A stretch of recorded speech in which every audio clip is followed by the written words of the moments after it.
Salam sejahtera, terima kasih karena bersama dengan saya di Nazilin Unity Channel.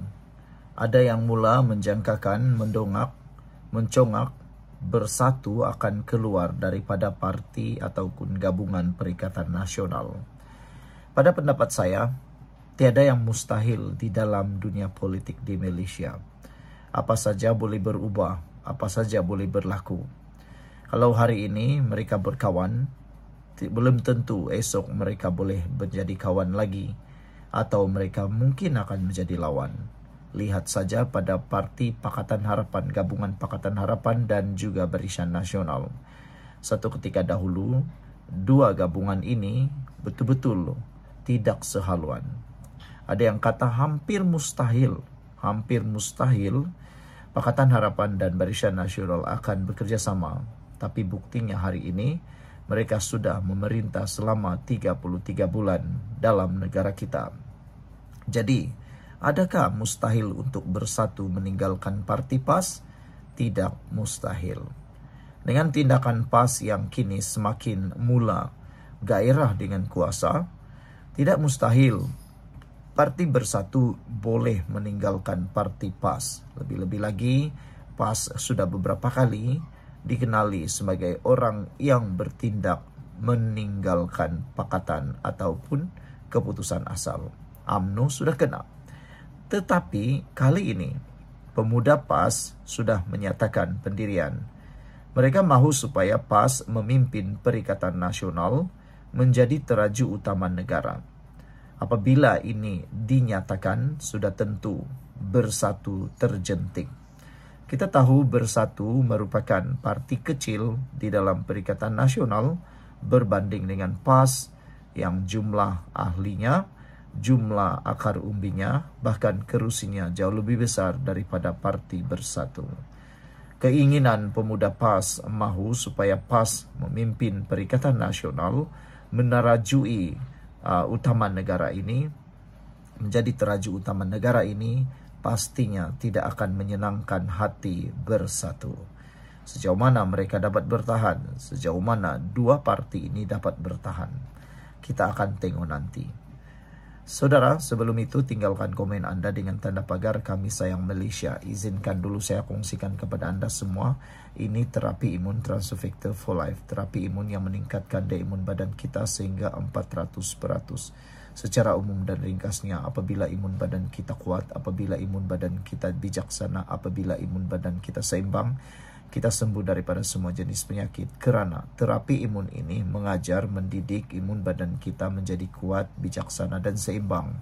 Apabila imun badan kita kuat, bijaksana dan seimbang, imun badan itulah yang bertindak menghapuskan akar penyakit yang ada dalam tubuh badan kita. Imun badan yang bodoh, imun badan yang lemah, imun badan yang tidak seimbang akan menyebabkan kita jatuh sakit, tidak sembuh. Bahkan penyakit akan bersarang, bertapak di dalam tubuh badan kita. Terapi imun ini lulus KKM, halal, diperakui oleh dokter-dokter di seluruh dunia. Kalau Anda sudah berdoa bertahun-tahun untuk proses penyembuhan Anda, mungkin ini jawaban kepada doa Anda selama ini. Pemuda PAS mahu supaya PAS pimpin Perikatan Nasional menjadi teraju utama negara. Usul ini telah pun diluluskan sebulat suara oleh perwakilan yang hadir dan untuk dibentangkan pada Muktamar PAS kali ke-71 tidak lama lagi. Ramai penganalisis politik dan pengulas politik dapat menjangkakan bahawa ini akan menimbulkan satu kegusaran besar dalam peringkat kepimpinan Perikatan Nasional, khususnya Muhyiddin Yassin. Muhyiddin Yassin pasti semakin dalam keadaan terdesak apabila beliau baru-baru ini juga dihentam habis ketika Perhimpunan Agung Tahunan Bersatu, kena ada suara yang mahu beliau turun daripada jawatan Presiden Parti Bersatu. Pemuda PAS meluluskan usul parti itu untuk memimpin gabungan Perikatan Nasional PN dan menerajui kepimpinan utama negara.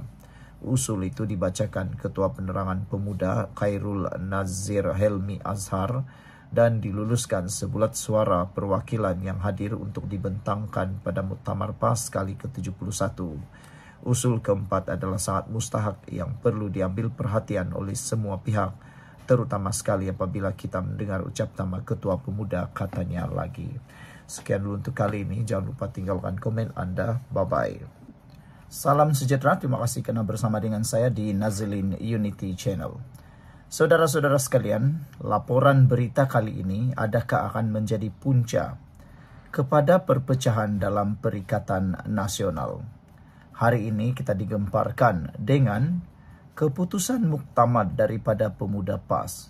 Baru-baru ini Parti Bersatu sendiri menyatakan calon Perdana Menteri mereka. Rentetan daripada cadangan calon Perdana Menteri daripada Parti Bersatu mendapat perhatian hangat daripada pemimpin-pemimpin PAS. Mereka kurang setuju dengan tindakan Bersatu mencadangkan Muhyiddin sebagai calon tunggal Perdana Menteri daripada Bersatu. Tindakan itu menimbulkan pelbagai polemik. Ada yang sudah dapat melihat bahawa Perikatan Nasional bukanlah satu gabungan yang kukuh, apalagi untuk memerintah. Dapat dibayangkan kalau kata para netizen, para pengulas politik, kalau mereka dapat jadi kerajaan nanti, kerajaan yang dapat dicipta adalah kerajaan yang tidak stabil.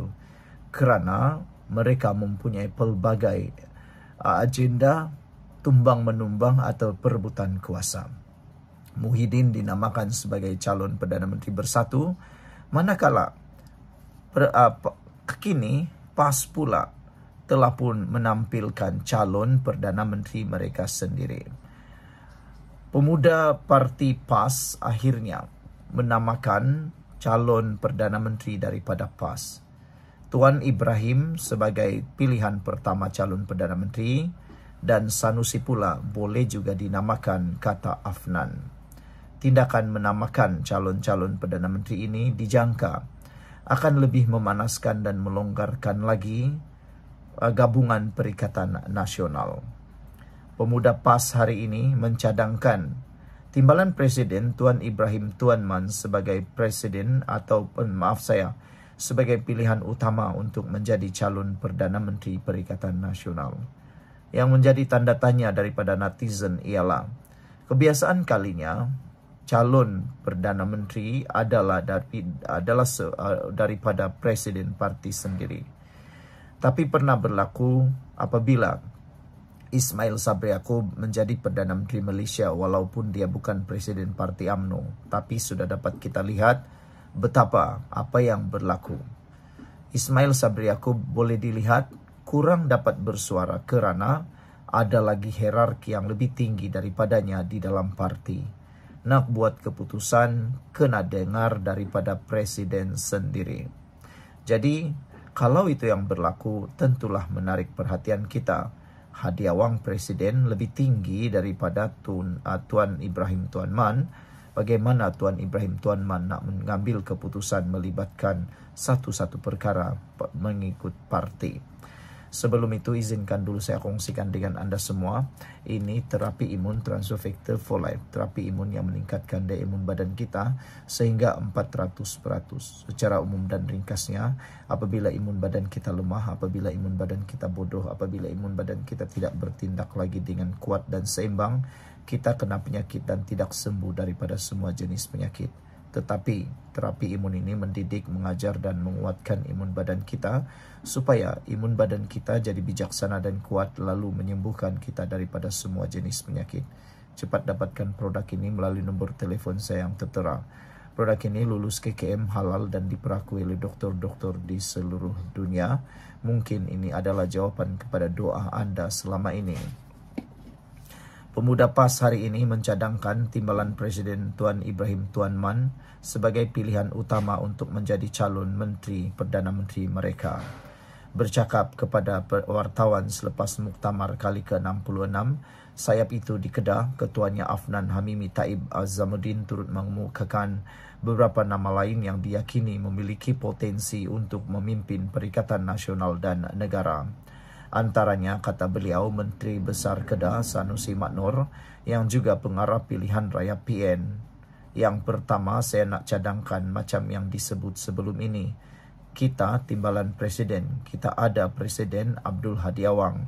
Tapi kalau ikut kecergasan kesehatan, mungkin timbalan presiden lah, katanya. Presiden pun dah banyak kali sebut dia tak nak jadi Perdana Menteri sebab dia nak memberi ruang kepada orang lain untuk yang lebih bertenaga, kata Afnan.